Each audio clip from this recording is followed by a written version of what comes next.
Okay, call the F&A committee to order on November 22nd at 6:30 p.m., noting that Councilmember Mayhew and Christensen are present, as is the mayor, city administrator, and other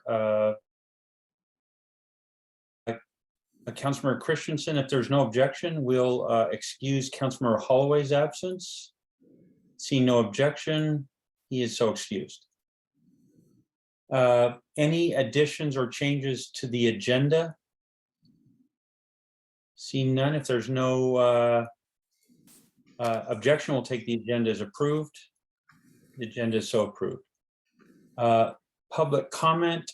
I think I can't see anyone in the council chambers, any member of the public rather, in the council chambers. I'll just look online here.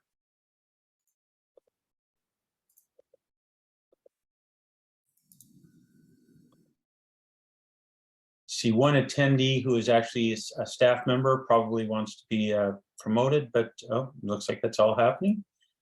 So no members of the public. Could someone in the council chambers perhaps just verify that there's no one, no member of the public present wishing to make comments? There are no members of the public in the council chambers. Thank you, Mr. Sauerwein. All right, moving on to minutes.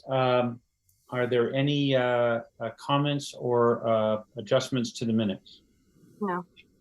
All right, then if there are no objections, we'll take the minutes as approved. Seeing no objection, the minutes are approved. Next is approval, consideration of the claims report dated November 28th, 2022. Councilmember Christensen, I have not received any email from any other council member with any questions about the claims report. Do you have any questions or comments? I have no questions or concerns.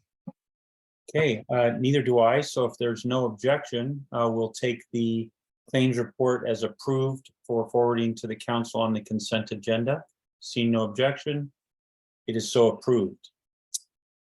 Ms. Reeder, I see that you are here with us and can give us an update on how our project is going. So over to you. Thank you. Yes. So now let me, oh, it's showing the wrong screen. Sorry, 1 second.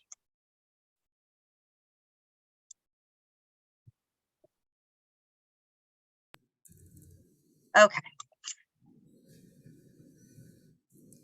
And sorry, there we go. Okay, thank you guys. Sorry about that. There. So can you see the phase page of the presentation? Yes. We Okay. can.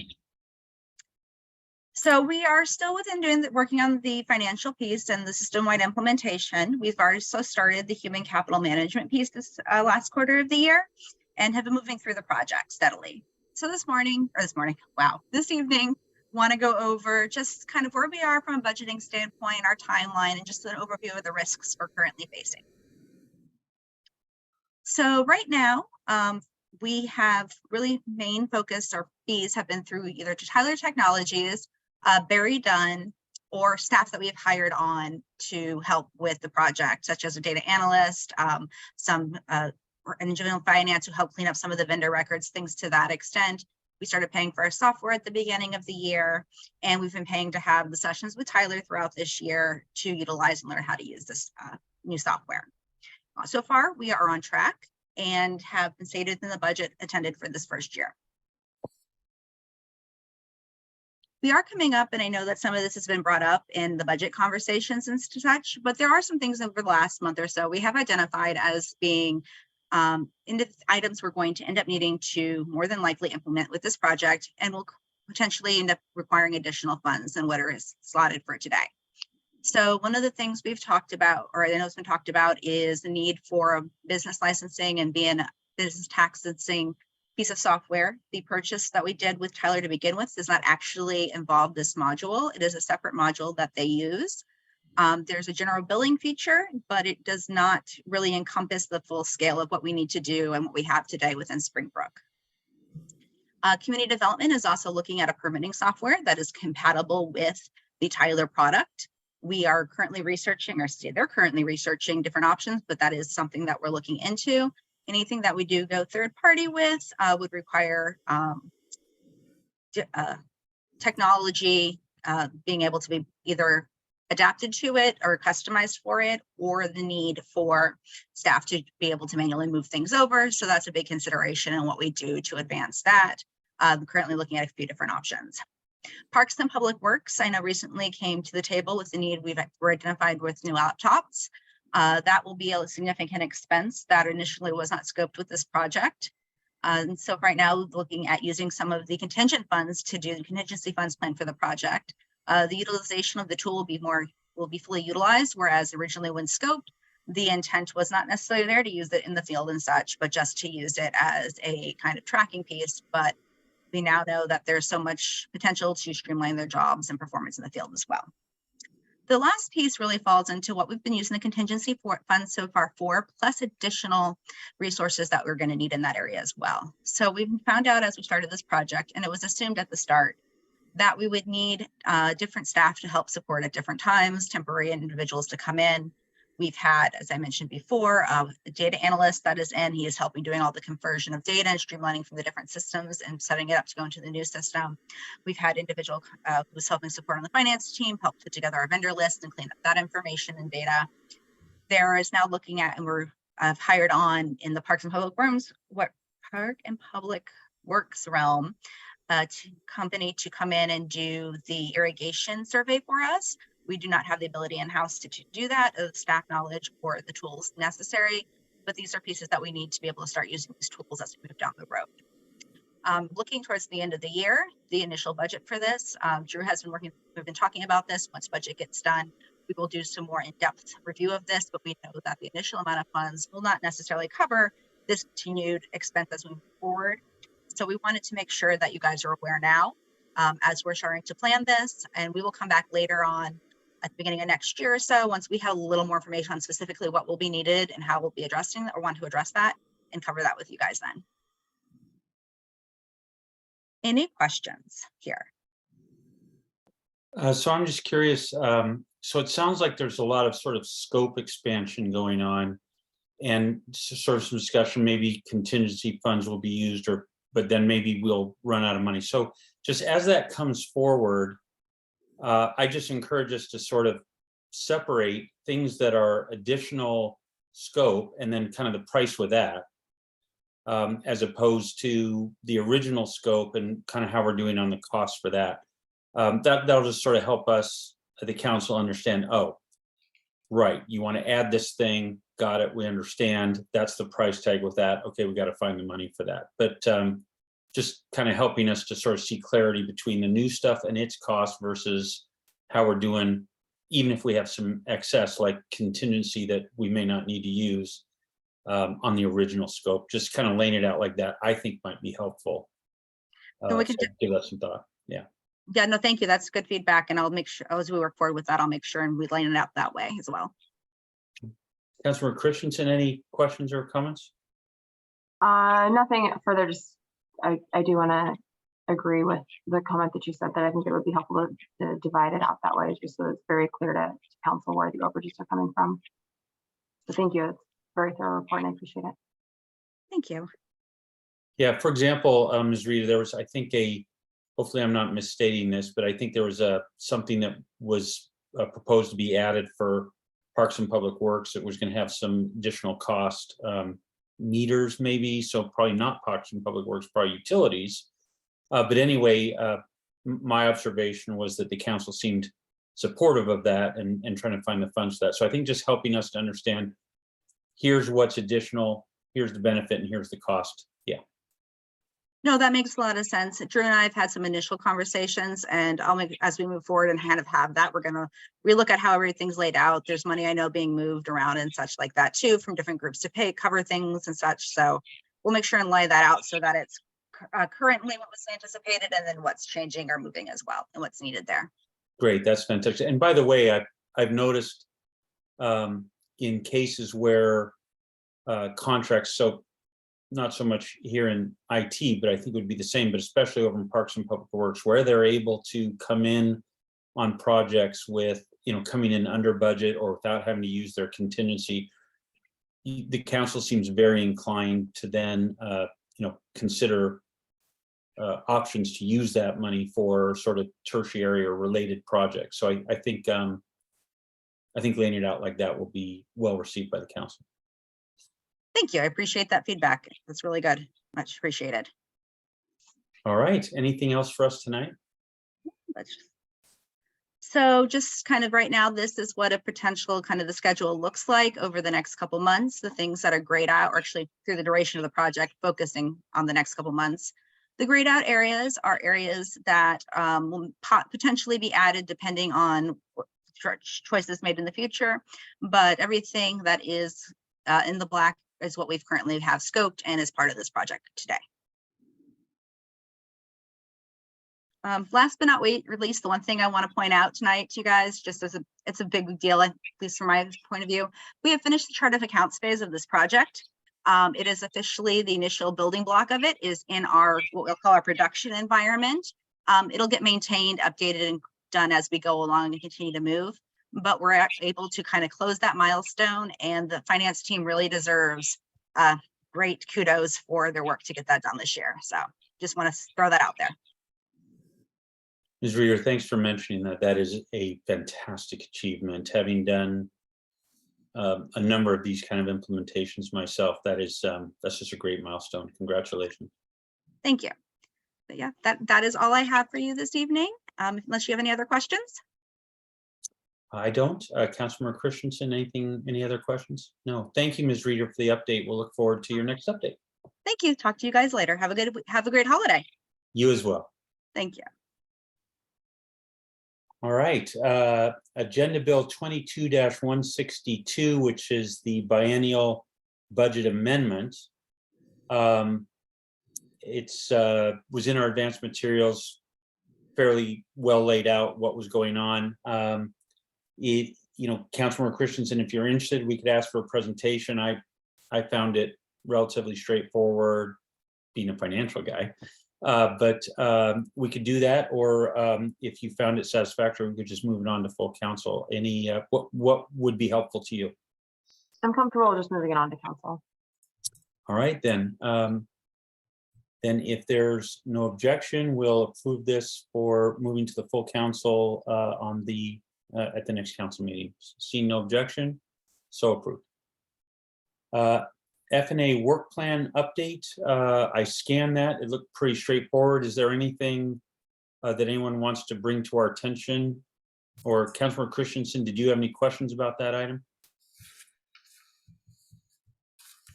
Not necessarily. I saw that AB 22-160 was on for today, which I didn't think that it was on after all, but I assume that's just going to get kicked to the new year.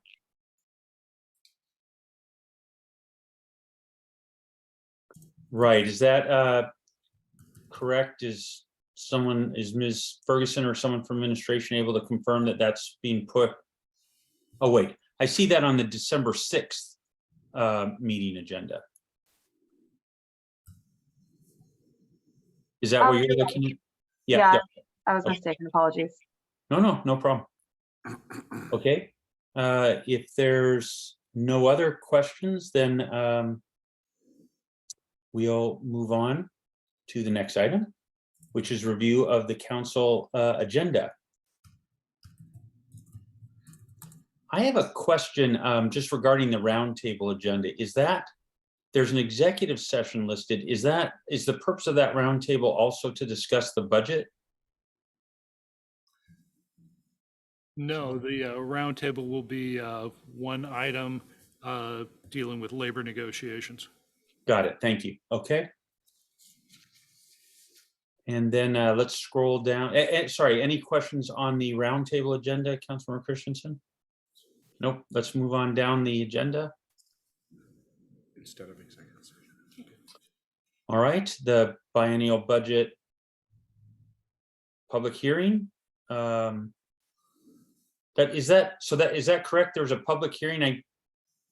Did we have one last meeting as well? Is this just a second one? Yes, it is. Got it. Okay. Moving on. Drew's approaching the microphone. Okay. Yeah, so in essence, that was our, I guess, you want to call it the first public hearing on the biennial budget. This is the second one that I believe is required. Not sure what the RCW is on that, but yes, this is the second one. Wonderful. Okay, excellent. Thank you. All right, appointments, presentations, proclamations, no items known at this point, it appears. Consent agenda as indicated. Let's move on down. The property tax ordinance and the other property tax ordinance and the biennial budget and parking enforcement, a first read. Is that coming out of public safety or? It is coming out of public safety. It's a proposed revision to the current rules, basically requiring that folks move their car one block every 24 hours, as opposed to being a little bit vague as how far they have to move the cars, vehicles. Got it. So all right, let's keep scrolling down. So that'll be a first read, Councilmember Christensen, and presumably some Q&A regarding that topic. Correct. Wonderful. All right, and then the budget amendment, which is which we just spoke of a few minutes ago. Can we just, oh yeah, so that's, so that'll take 2 readings. So this will be the first read of the 2021 biennial budget. Okay, got it. Scrolling down, community development, the MOU for the really cool, see, they've got the wrong title. It's the really cool train people. Mayor Ross. So last night when they, community development approved moving it to council, they didn't state whether it's gonna be consent or non-consent. So can we put on consent? Sorry, which, can we just scroll back up? Which, I'm trying to remember. I moved too quickly there, sorry. Oh, sorry, this is what you're speaking of, the MOU. The MOU, yeah, it was never. Yeah, oh, yeah, so well, let's do this. Councilmember Christensen, unless you have an objection, why don't we put it on consent? Because obviously any council member can pull it off of consent if they wish us to discuss it. But let's, if you don't have an objection, let's put it on consent. No, I think everyone's quite excited to have this go forward. So I think the consent agenda is a good spot for it.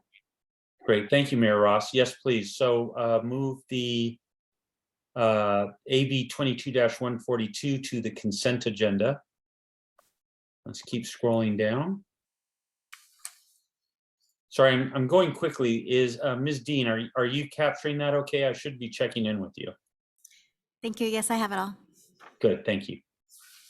All right. A public Parks and Public Works item, and then Agenda Bill 22-150, 156, and 158. Am I correct that we have gone over those agenda bills previously in F&A and those are coming forward for action now? Is that a correct understanding?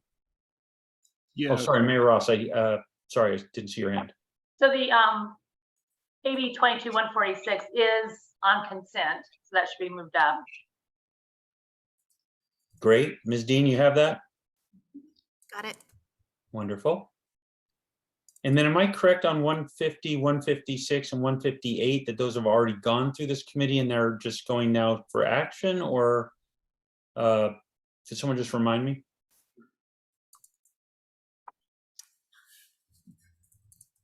Drew's running up to the microphone. He can walk. He doesn't have to run. So honestly, I don't quite remember. We'll have to probably do some research on that, but you know, these are basically Jen's agenda bills, and so I'm assuming she's got it correct that indeed this should go on to the full council after review, probably at the last F&A committee.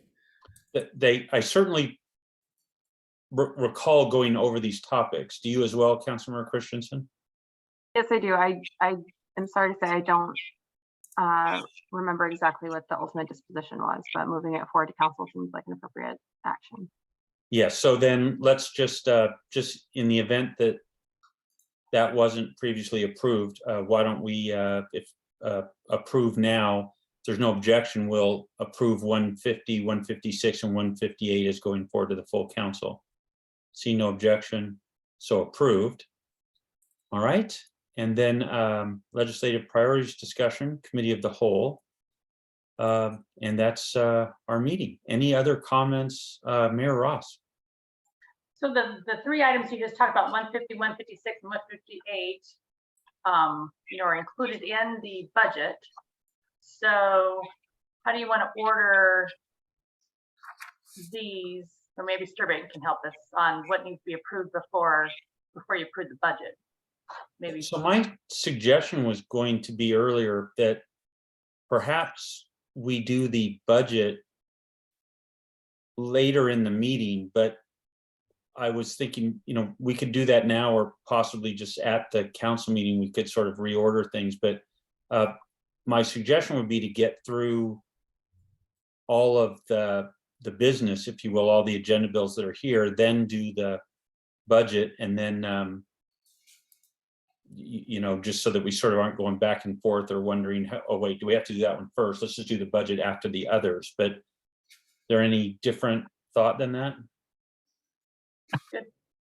Yeah, okay, then let's, if there's no objection, then let's move sorry, can we just scroll? I just tried to scroll it up myself. Can we just scroll up? But yeah, let's move, go ahead up further. Well, let's see. Yeah, so if we go into the, yeah, just a bit further up. There's some word I always have a block on, a little further up. There we go. The word is ordinance. If we could just move Agenda Bill 22-162 after all other agenda bills, then let's just put it at that spot in the agenda. Well, I think 076. After, oh, did I identify the wrong one? I apologize. Right, 152 is the amendment. Yeah, but no, 076. you're right, Mayor. Agenda Bill 22-076, two below all of the other agenda bills. Mr. Sturbank. Just if you're done with the reordering, at the end of the agenda, I'd ask for an addition of an potential litigation executive session item. Don't know for certain that we'll need it, but there may be an opportunity to discuss a particular matter then. And so it'd be helpful to have it on. All right, Councilmember Christensen, no objection. Good. So, Ms. Dean, let's just check in with you. We moved 076 and then we just added an item. Did you catch both of those? Yes. And I Wonderful. have 2 items going to the consent agenda. Yes, correct. Thank you. All right, then, if there's no other comments regarding the agenda, if there's no objection, we'll take the agenda as amended, as approved. See no objection, it is so approved. All right. We're close to Thanksgiving. Staff, thanks for all your hard work. Maybe we try and get us all out, get close with our family. Many of us have family in town. And thanks for your work tonight. If there's no objection, then we will adjourn. See no objection, we're adjourned. Thank you, everyone. Thank you. Good night.